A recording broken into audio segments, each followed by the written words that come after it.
दिखाती रहती। ये सब क्या है मम्मी? ऑफिस से आए बेटे ने अपनी टाई खोलते हुए गुस्से से कहा। अरे संजू, आज इतना जल्दी आ गया? वैसे क्या हुआ? क्या पूछना चाहते हो? साफ साफ कहो बेटा। जैसे आपको कुछ पता ही ना हो। आपको कुछ थोड़ा सा भी शर्म लिहाज नहीं है ना? संजू, ये कैसी बातें बोल रहा है? जानता भी है तू किससे बात कर रहा है?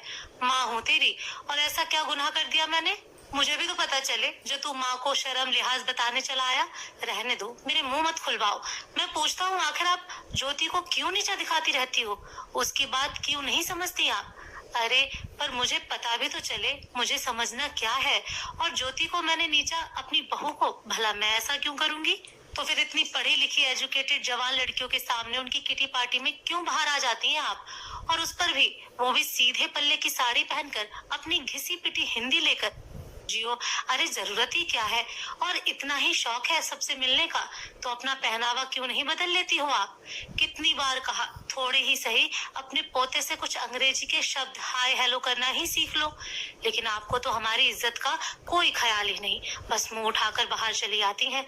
शर्म नहीं आती आपको? कोई लिहाज नहीं है किसी की इज्जत का, है ना? संजू ने आंखों की त्योरियां चढ़ा। शर्म लिहाज? वाह बेटा वाह। उस वक्त कहाँ था तेरा ये शर्म ये लिहाज, जब तेरे पापा की आकस्मिक मृत्यु के बाद तुझे एक अच्छी परवरिश देने की खातिर मैंने स्कूल में झाड़ू लगाने की नौकरी की थी। उस वक्त तुम्हें शर्म नहीं आती थी? जब मैंने अपने फटे हुए कपड़ों को दूसरी कतरों के सहारे अपने बदन को ढका था, ताकि तुम्हारे बदन पर हमेशा अच्छे कपड़े बने रहे। जब उस वक्त मैंने कोई काम करने में शर्म महसूस नहीं की, तो आज अपनी संस्कृति, अपनी सभ्यता के अनुरूप कपड़े पहनने और राष्ट्रीय भाषा हिंदी बोलने में कैसी शर्म?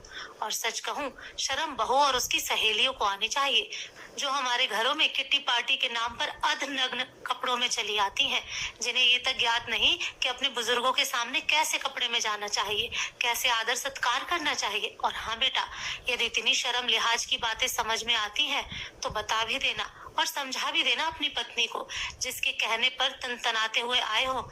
ये घर मेरी मेहनत की कमाई से बना हुआ है, मेरे नाम पर है, और यदि मेरे रहने से इतनी ही शर्म महसूस होती है, तो अपना बोरिया बिस्तर बांध कर जा सकती हो।